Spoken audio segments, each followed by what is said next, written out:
तो झुक करके बंधन किया,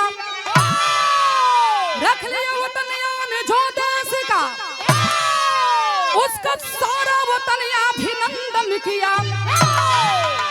जुर्म जालिम किया के झांसी के अंदर, सजने साथ कातिल फिरंगी के डोला। कैसे जाएगी गरिमा कहे कातिल जोखन, टूट पड़े दुश्मनों पर पहलवान भोला।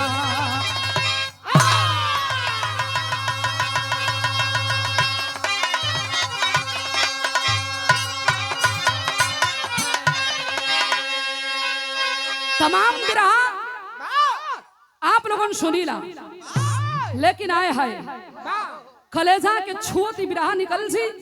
अब बहुत लंबा नहीं, 15 मिनट। ए भैया आए दिन आप देखेला सुनेला कि हमारे देश के, हमारे घर के कोई बेटा शहीद हो गई, लेकिन गौर करेंगे बाबूजी, एक लाइन हाथ कवाली, लेकिन इ लाइन और शहीदन बदे हो कहना बा कैसे बहुत ज्यादा हाव हाव करत। और ये हमारे गार्जियन जिनका बहुत प्यार और आशीर्वाद है हमारे जिंदगी में, पूज हमारे गार्जियन शानदार ब्लॉक प्रमुख संतोष यादव जी की ओर से 1000 रुपया पुरस्कार ये लाइन पर। आए हाय हाय, लिखने वाले ने खूब लिखा है और गाने वाले ने खूब गाया है। क्या गाया है? बहे खून मेरा, बहे खून मेरा चमन के लिए,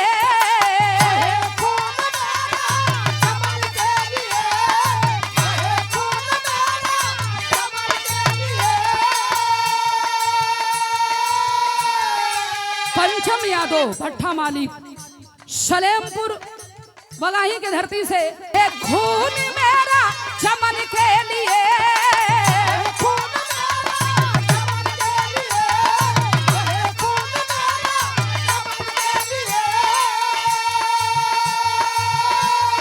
बहे खून मेरा चमन के लिए, चमन के लिए। अरे मेरी जान जाए वतन के लिए, मेरी जान जाए वतन के लिए।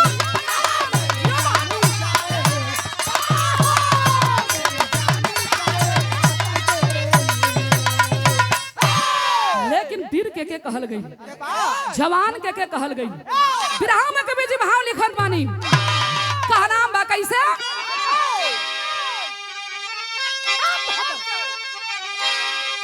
कहना बा थोड़ा एक लाइन आप लोगों के देखा हम दे थी ना, तो प्रमुख जी कहियन कि बड़ा जंग और चोरई से गा के निकल गई। बिरहा केहू कतनो गा लेवे, अब प्रमुख से बैठल हुई, कोई सोचे कि जंगर चोटही करके निकल जी तो ना हो सको। कहना बा कैसे? अरे लड़ते रहेंगे, अरे लड़ते रहेंगे अमन के लिए,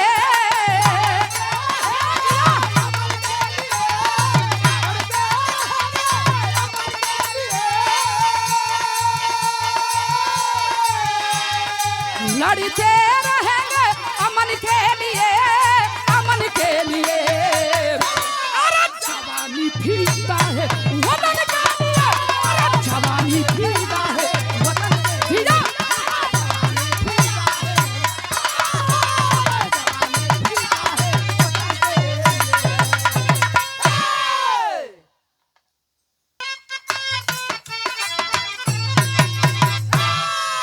लिखेंगे पढ़ल कहा नाम बा।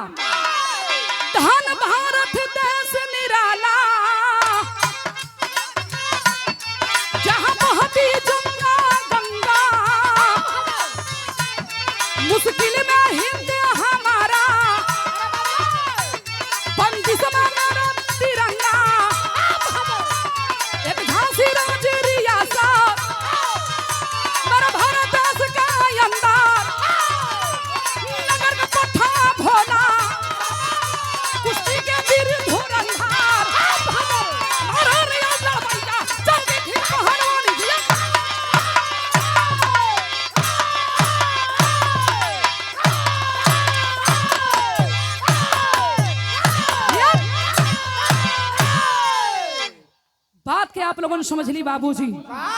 ये कहानी झांसी से लिहल गई। कौन झांसी? लवंडा झांसी। टीवी में देखे होंगे, पेपर में पढ़े होंगे, खूब लबर में आप लोगों ने पढ़े हुई हन। खूब लड़ी मर्दानी, वो तो झांसी वाली रानी थी। झांसी के धरती पर बाल्टर अंग्रेज के शासन चलत रहल, लेकिन ये पंचो उतने देर में पूरे झांसी के अंग्रेज अपने मुट्ठी में कर लिया था। वही झांसी के रहे वाला यादव वंश का अंश, जिसका नाम था भोला यादव पहलवान, बहुत बड़ा पहलवान, प्रतिदिन अपने देख रेख में 50 पट्ठन पहलवानन के रियाज करावा और पहलवानी करावा। ए बाबू, भोला पहलवान एक दिन सुबेर के बेला है अपने दुल्ही के बोलौलन कलन यहाँ बा पहलवान है, हतना टाइम से घरे में सुतैबू पहलवानी हो गई। दौड़ के लोटा के पानी ले आके देले है, कान्ही पर जंगिया निंगोटा रखलन, हाथ में लाठी लेलन, पहलवान चलन हुन। तो बिरहा में गीत लगिल कैसे?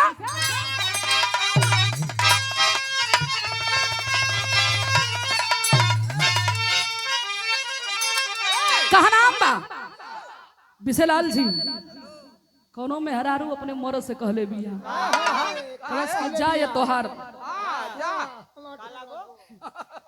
जा तो के ठंडी मारो, सरापत या कहत या जाए तो के ठंडी मारो, हम तो ठंडी में मरते हैं। कहे का कहे?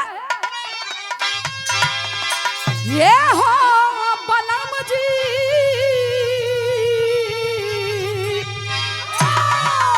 ये हो बलम जी, आई बकहिया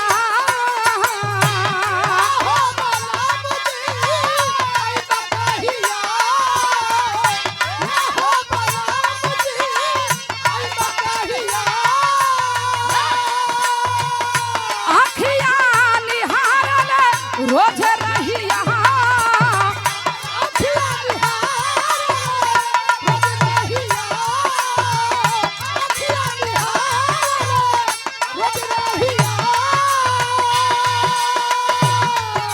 हे हो सजनवा लागे न मनवा,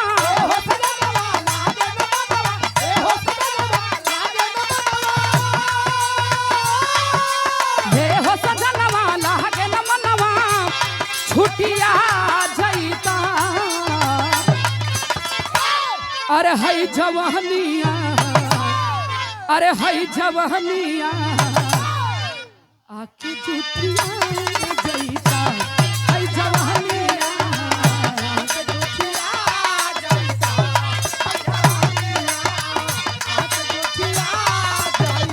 लेकिन भोला पहलवान झंगिया निगोटा लेके अपने अखाड़े के तरफ बढ़ल हुन। कैसे चलन हुन? झंगिया निगोटा लेके चल रहिया,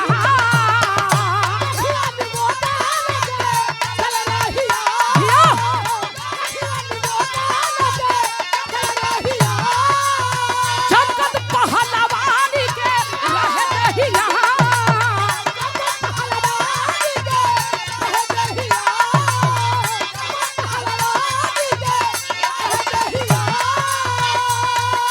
भोला पहलवानवा देखले समनवा,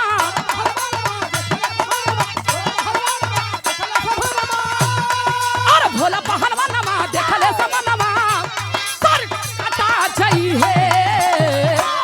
अरे हई जवानिया, अरे हई जवानिया, कैसे लुटा जई है, हई जवानिया।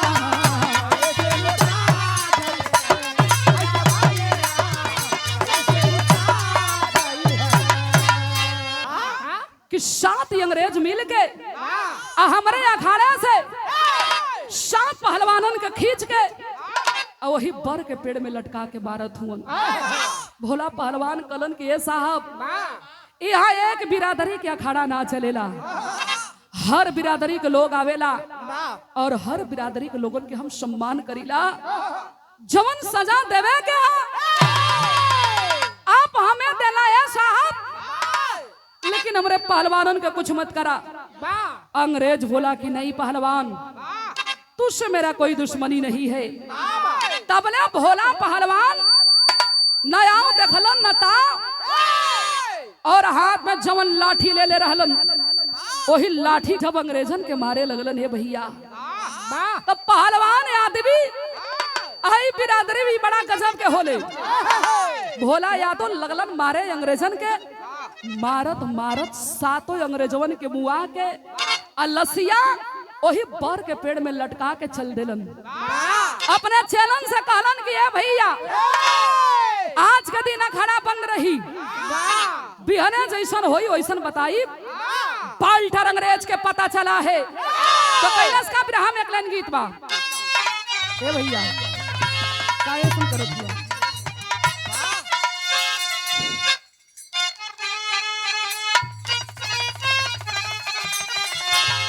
हाय हाय हाय माता बहिन लोगन ये गीतिया के गावेली कम हो गई ऊपर वाला। ठीक है, ढोलक हारमोनियम मत बढ़ावा, सब ठीक है, खाली यही ऊपर वाला तनी सही कदा।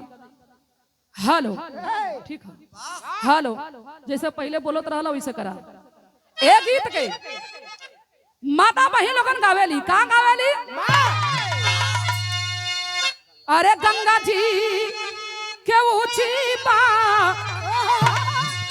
अरियानु हो,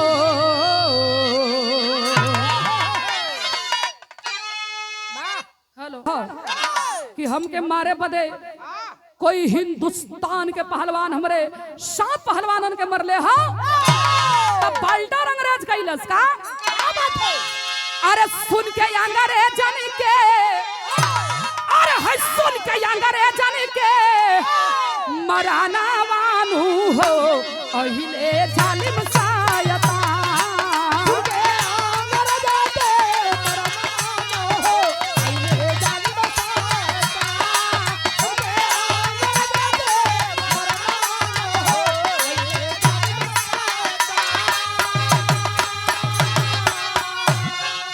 भैया बाल्टर अंग्रेज कैलस का, अरे कैलस इनाम घोषित जालिम नीरदैया। अरे 10,000 डॉलर मिली है रुपैया।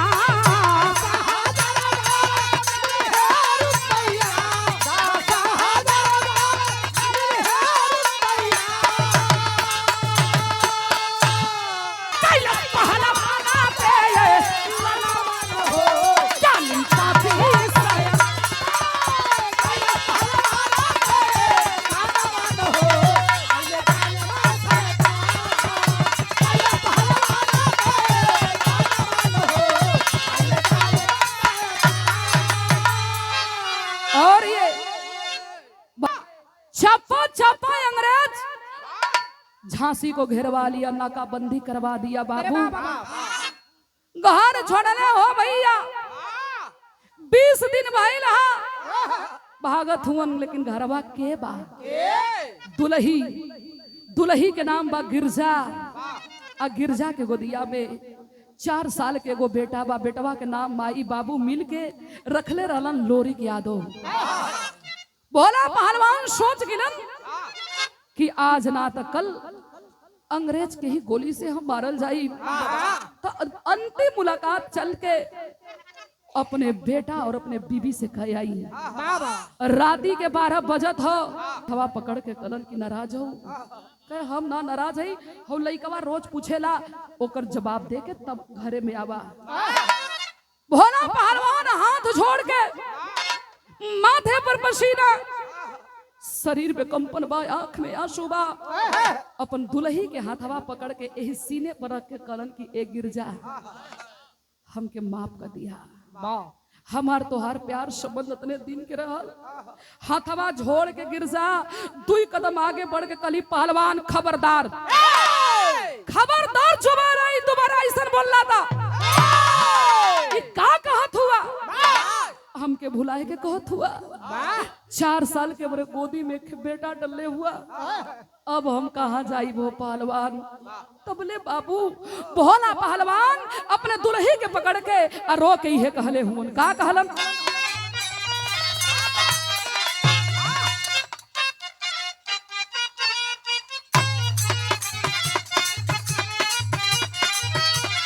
ये कहा थुन घर परिवार छूटल देश के करानावा यार देश के करानावा यार देश के करानावा हो। घर परिवार छूटल देश के करानावा यार देश के करानावा हो। भोला याद हो गईले हरारन हो रा, भोला याद हो गईले हरारन हो रा, भोला याद हो गईले हरारन हो रा। भैली अनाथ भोला यादो के जनाना यार यादो के जनाना यार यादो भैली अनाथ भोला यादो के जनाना यार यादो के जनाना हो। जिनकी भैल बात कारण हो रहा, जिनकी भैल बात कारण हो रहा, जिनकी भैल बात कारण हो रहा। 10 मिनट बीता ना, भोला पहलवान जब अपने आप के अंग्रेजन के हवाले ना कैलन तो वही पाल्टर अंग्रेज घर में आग लगवा दिया। धू धू करके चारों तरफ आग लगल है। डरवारी रहल, डरवरिया के डांग के भोला पहलवान तब भाग चललन। वही आग के घेरा में माई और बेटवा घेराइल हुन। 4 साल के लइकवा लोरी अपने माई के हैया चरवा पकड़ के झोरता, कहता है माई माई रे भाग माई भाग। यही अगिया में अंग्रेजवा हमन के माई बेटवा के जार के मुआ दिहन। माई के जब कंधरा टूटल हो बाबू, अपने लइका के गोदी में लेके माई भागत दिया। तब भइल का एक लाइन गीत बा परदेसी सैया से। का कहनस? घवना करो के सैया भइला विदेशवा हो। घवना करो के सैया भइला विदेशवा हो। घवना करो के सैया भइला विदेशवा हो। घवना करो के सैया गइला विदेशवा हो। राजा हो हमारा के दिल जा महुरवा सैया हो। हमारा के दिल जा महुरवा सैया हो। हमारा के दिल जा महुरवा सैया हो। लेकिन ए भैया माई तो माई होले ना। 4 साल के बेटा के गोदी में लेके माई भाग दिया और हिया में लेके लाला गिरिजा बयाहनावा हो। हिया में लेके लाला गिरिजा बयाहनावा हो। हिया में लेके लाला गिरिजा बयाहनावा हो। गोदिया में लेके लाला गिरिजा बयाहनावा हो। ए बाबू हो देवे चलली गंगा जी में जनवा भैया हो।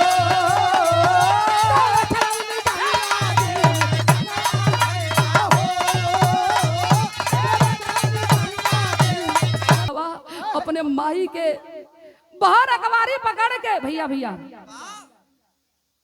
बाहर अकवारी पकड़ के रोवे लगल कलश की माई रे तू ही हमर बाबू तू ही हमर माई हो।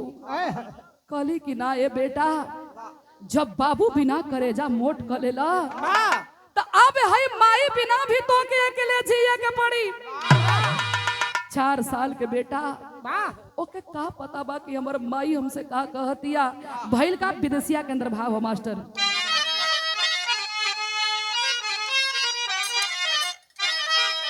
अरे बाबू तो हर छूटी गई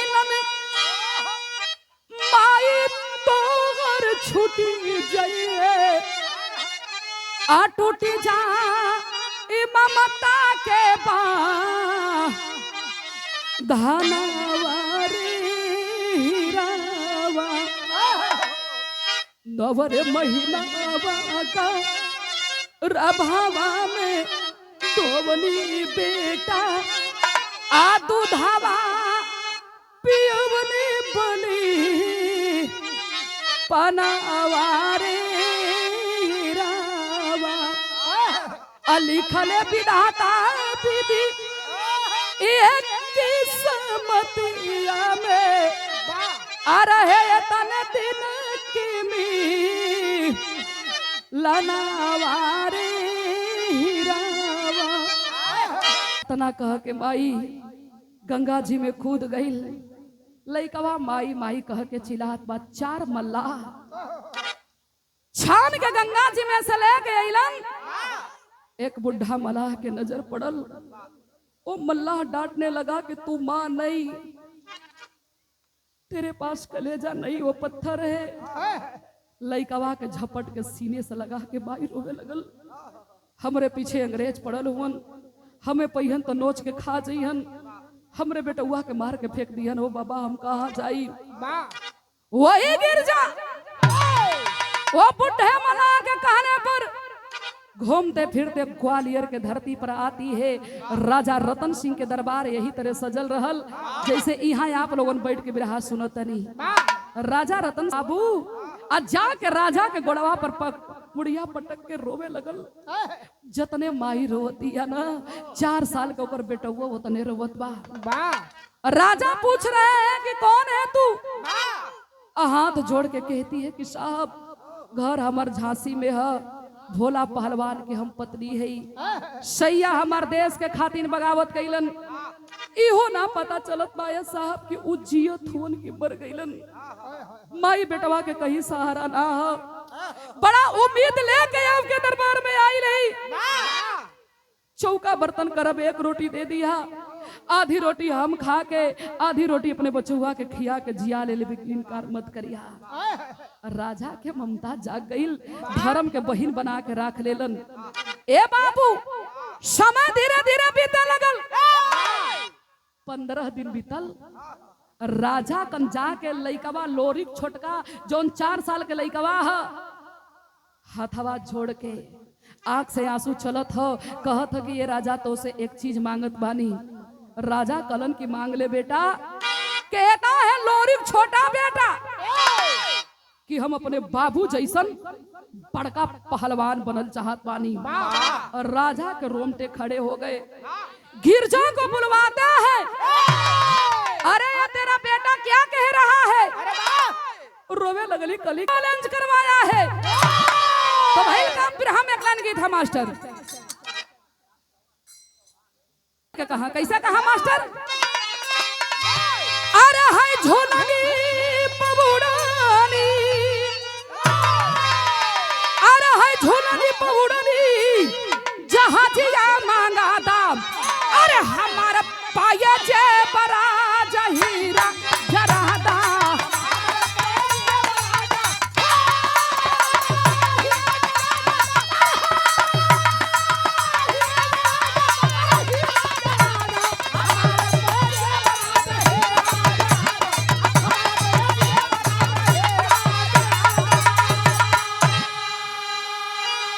और ये अरे हो पहलवान कोई, अरे हो पहलवान कोई, अरे हाय हाथवा मिला जा। अरे देखावे छोरावा के हु जंगल में यहाँ जा।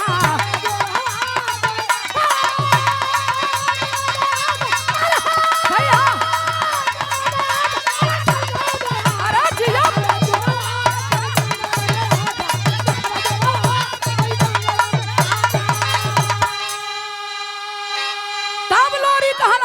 साहब आपके खियावन, आपके दिहल जिंदगी आप पहलवान बनौले हुआ, आपके ना सम्मान रही तो हम जी के का करो। तो कहलास का अरे का करी शेरवा के, अरे हसियारन के टोली, अरे ऊपर के पतिया से गोली।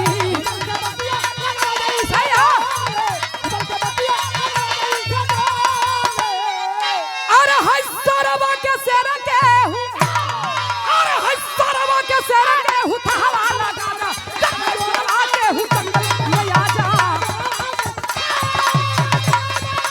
हम जी के करब का। राजा रतन सिंह ऐलान करवा दिए कि आज अंग्रेज काल अपना पट्टा पहलवान लोरी की यादों के लेके हम आई। बड़ी दूर दूर से खाली कुश्तियां देखे बदे लोग जुटल हुन। तो भइल का बिरहा में चलरिया लगिल मास्टर।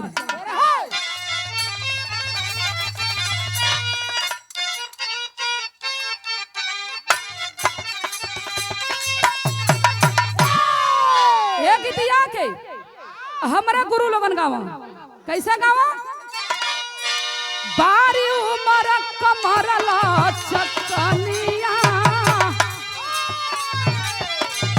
बारी उमर कमरला चकनिया, गोरिया खींचे निहुर के पनिया। जिया जिया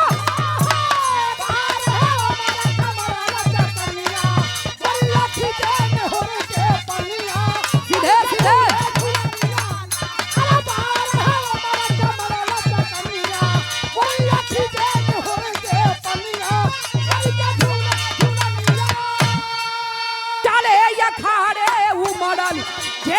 चोरावा हो दिलेरावा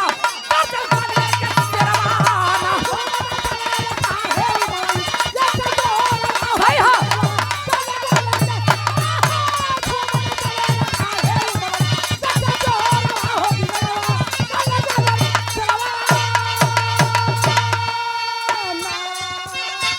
कि तू उठे भिड़ल दंगल में हंसती,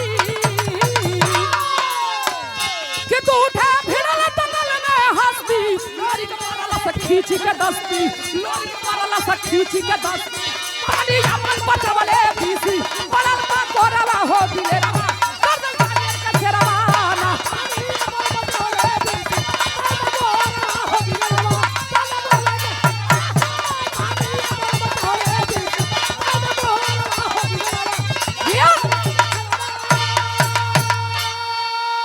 और ये पटक दी देश के मर्यादा चल जी। राजा के मुड़ी नीचे झुक गई कि अब का हुई। अंग्रेज बोला कि कोई बात नहीं है। लोरी के 5 मिनट के रेस्ट देकर फिर से तैयार किया जाए। 15 मिनट बीत गई, लोरी कुर्सी छोड़ के खड़ा नहीं खे हो। अंग्रेज चैलेंज कर दिया, इतना लोग बैठे हैं, बड़का पहलवान, इतना नामी पहलवान। लोरी के जब हिम्मत छूट गई तो हमनी के का कही जी। अंग्रेज सोच गया कि ओहो, ये तो केवल भौकाल बतियाते हैं, हिंदुस्तान के धरती में दम नहीं है। कहे कि अरे राजा, यही हिंदुस्तान की धरती है, यही हिंदुस्तान के रहने वाला विश्व विजयी गामा पहलवान की ये धरती है। नहीं है तेरे पास कोई पहलवान, निकाल जा। तबले ये पंचो भिड़िया के चीरत पीछवा से एक आवाज आइल, अरे अंग्रेज, जुबान पे लगाम रख के बात कर। हम उस देश के वासी हैं जिस देश में गंगा बहती है। चलल हुआ पहलवानी देखावे, तोहरा जैसन कतना पहलवान यहाँ अइलन गइलन, बाकी कुछ ना कइला। खबड़ा हाथ जोड़कर बोला कि नहीं साहब, अगर हम देश के मर्यादा ना बचाई तो यही अखाड़े में अपन जान दे दे, लेकिन अपन चेहरा हम ना दिखाई साहब, ना दिखाई। ए भैया, एहर जब इतना बात कहलन तो लोग कहलन करे भैया एक मौका इन्हें दे दिया जाए। तो वही का टेरी के अंदर भाव है मास्टर।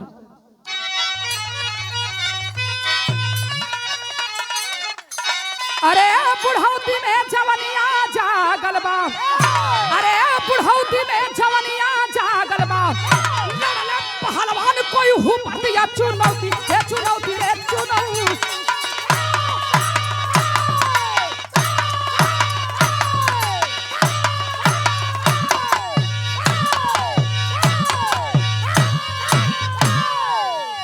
₹500 पुरस्कार। तर तर तर तर ताली बजे लगल। आ जब ताली बजे लगल तो राजा रतन सिंह मार खुशी में उनके आंख में आंसू छलछलाइल हो। फूल के माला उठा के और ले जाके गले में पहना के हाल हुआ। राजा रतन सिंह जब लेके चलल होन बिरहा मात्र 5-6 मिनट और है, लेकिन जितना भैया लोगन बैठल बानी गौर करी हन। अरे बाहर चल बतलिया नगहरा बाजे लागल बाबू।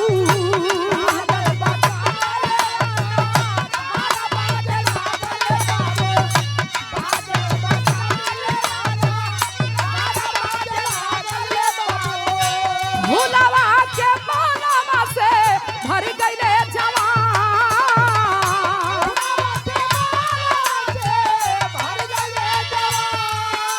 डबल हो।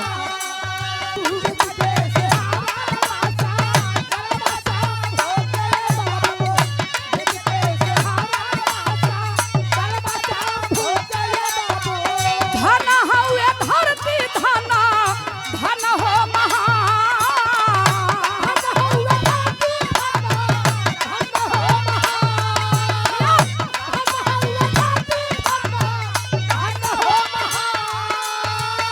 लेके शंभू के राजा चलल राजा धनिया ये बाबू।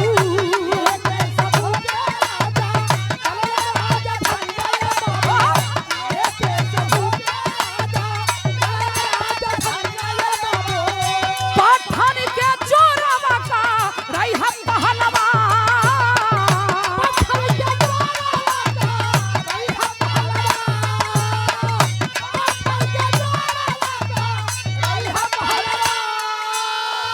यही ग्वालियर में तोहर कट जाई जीवनिया ये बाबू।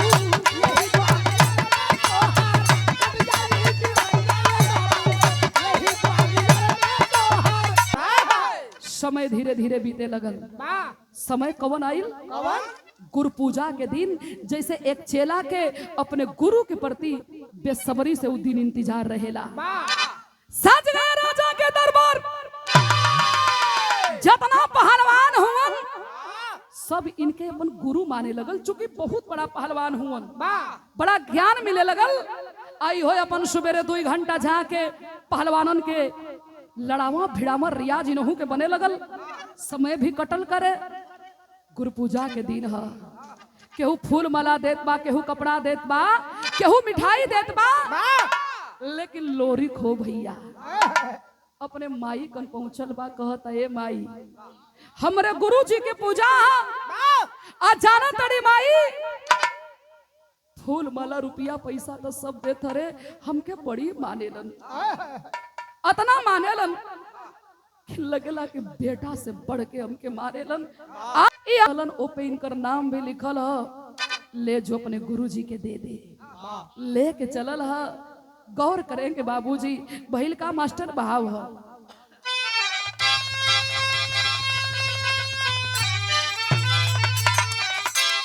सबई पहलवान पठन के आर पुलकित भाई ले मानवा। गुरु के हो खेला पूजनवा, गुरु पूजा के दिनवा।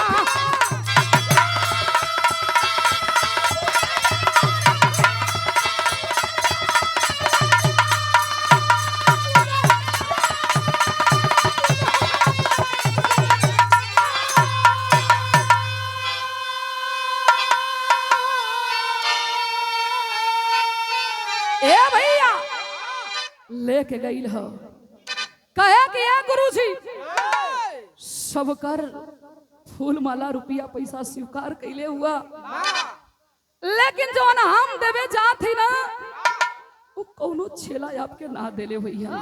कैलस का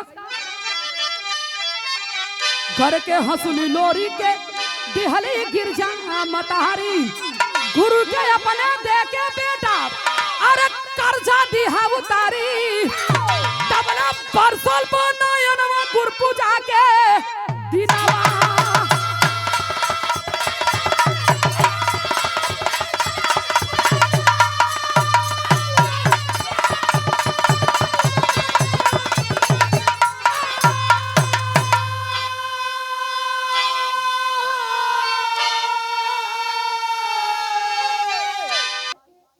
आखिरी हमारे पिताजी के निशानी रहला हमार माई अपने गरे में से खोल के दिले हिला हाथ बस जब पड़ल हो बाबू पहलवान के नजर वो हंसुली पर गईल आय हाय हाय हथवा के बंद कैलन और नमस्ते सीने से लगा के और रो के फफा के कहलन की लोरी की के दिले हरे कहा कि हम माई दिले हिया तबले पहलवान जर्जर जर्जर रोवे लगलन जितना लोग बैठल बा सब कोई रोवत पर राजा रतन सिंह कहलन कि अरे पहलवान काहे रोवत हुआ जो अपने माई के लिया के आओ गइल त घरवा माई के डांटे लगल कहे कि राजा गुस्साइल हुवन के कर रहल केहू के चोरी कैले रही का माई गुस्सा में लाल हो गई खबरदार लोरी नमक रोटी खा के दिन बितौले भैया लोगन से भीख मांग मांग के अपन दिन बितौले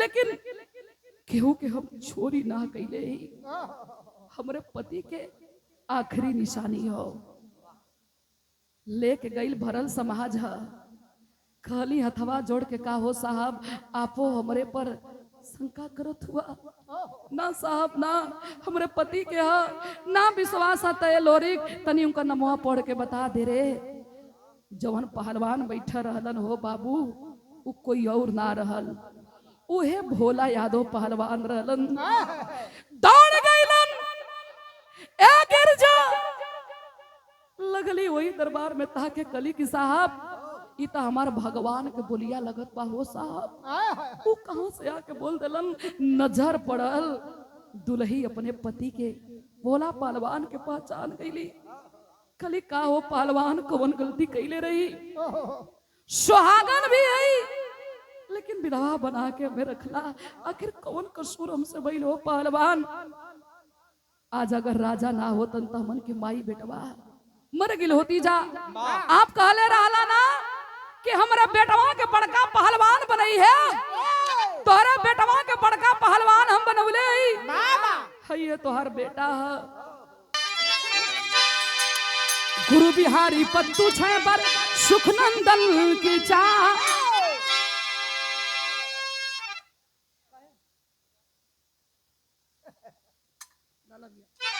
बोलू कवि मनोहर और कला से दिहले मार बुढ़ौती में जवनिया जागल बा रजनी कवि जोखन के रथिया पर भगवती बुढ़ौती में जवनिया